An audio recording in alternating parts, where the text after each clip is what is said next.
नमस्कार विद्यार्थी मित्रांनो, जे विद्यार्थी डिप्लोमानंतर अर्थात डी-फार्म झाल्यानंतर डायरेक्ट सेकंड इयर बी-फार्मला ॲडमिशन घेणार आहेत, असे विद्यार्थी वारंवार कालपासून कमेंट करून विचारत आहेत, की जे काही ॲडमिशन प्रोसेस रजिस्ट्रेशनचं जे वेळापत्रक आहे, त्यामध्ये मुदतवाढ होईल का? तर या संदर्भात आज सविस्तर माहिती बघणार आहोत. लक्षात ठेवा, CET सेलची जी वेबसाईट आहे, ज्या ठिकाणी तुम्ही रजिस्ट्रेशन केलेलं, त्या वेबसाईटवरती यायचं आहे. त्यासाठी तुम्ही तुमच्या फोनमध्ये जो कोणताही ब्राउझर असेल, त्यावरती CET सेल असं सर्च करा. पहिली जी वेबसाईट येईल, त्यावरती गेल्यानंतर इथं बघू शकता एक ऑप्शन आहे ॲडमिशन प्रोसेस 2024-25 त्यावरती जा. त्यावरती गेल्यानंतर या ठिकाणी जे काही अंडर ग्रॅज्युएट सेक्शन आहे त्यामध्ये इथं तुम्ही बघू शकता अंडर ग्रॅज्युएट सेक्शनमध्ये DSP direct second year pharmacy ज्या ठिकाणी तुम्ही तुमच्या ॲडमिशन प्रोसेससाठी रजिस्ट्रेशन केलेले ती वेबसाईट तुमच्या फोनवरती ओपन होईल. ती वेबसाईट ओपन झाल्यानंतर इथं बघू शकता खाली इम्पॉर्टंट डेट नावाचा जो सेक्शन आहे त्या ठिकाणी तुम्ही बघू शकता जे काही वेळापत्रक आहे सध्या तरी रजिस्ट्रेशनची लास्ट डेट आहे ती 26 जुलै 2024 म्हणजे कालचीच तारीख दाखवत आहे. पण लक्षात ठेवा मुदतवाढ ही 100% होणार आहे. का मुदतवाढ होणार आहे?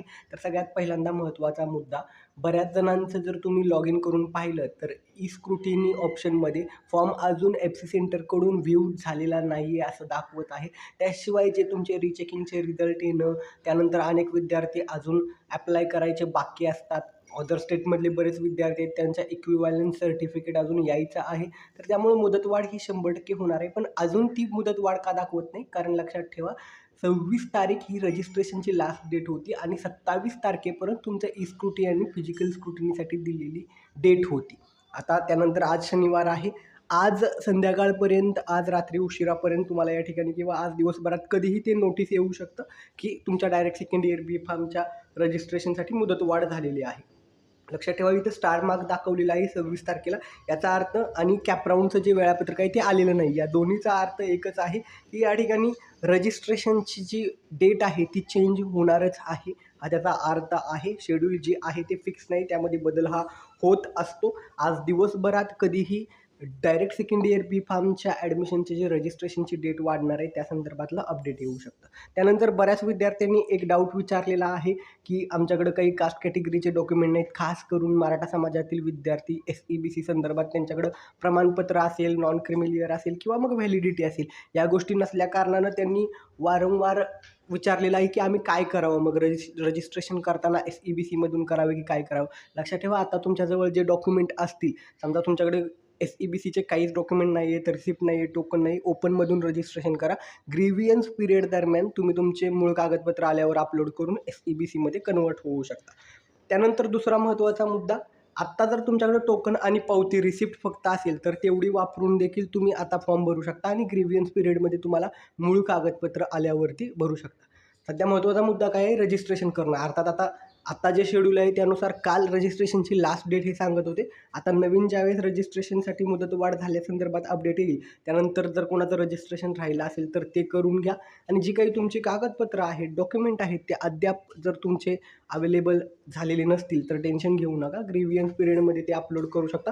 पण ती कागदपत्र लवकरात लवकर मिळण्यासाठी तुम्ही तुमच्या परीनं प्रयत्न करा. त्यानंतर दुसरा महत्त्वाचा मुद्दा, अनेकांनी ई स्क्रुटिनी ऑप्शन निवडलेला पण अजून FC सेंटरकडून फॉर्मच तुमचा जो आहे तो व्हेरीफाय झालेला नाही आहे, व्ह्यू झालेला नाही आहे.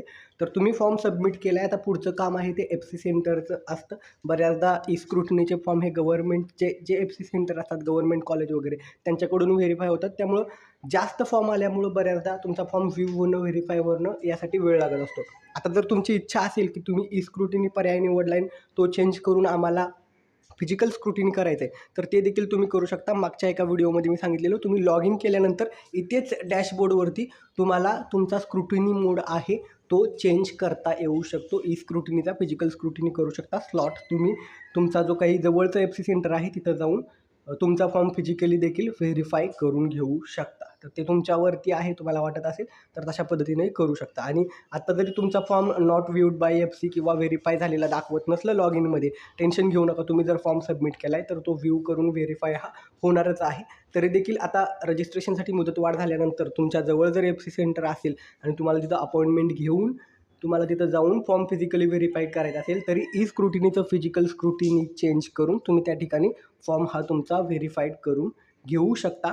आणि तिथंच लॉग इन केल्यानंतर तुम्हाला बाजूला जे काही FC सेंटर आहेत त्याची लिस्ट देखील बघता येत असते. तर हे काही महत्त्वाचं अपडेट होतं. कालपासून बऱ्याच जणांनी कमेंट करून विचारलेलं म्हणून मी हा व्हिडिओ बनवलेला आहे. जेव्हा डेट जी चेंज होईल किंवा रजिस्ट्रेशनसाठी मुदतवाढ झाल्यानंतर जे वेळापत्रक येईल ते मी तुम्हाला सांगेलच. तर त्यामुळे चॅनलला अजून सबस्क्राईब केलं नसेल तर सबस्क्राईब करा आणि जे कोणी डायरेक्ट सेकंड इयर बी फॉर्मला ॲडमिशन घेत आहेत त्यांच्यासह हा व्हिडिओ शेअर करायला विसरू नका. Thank you.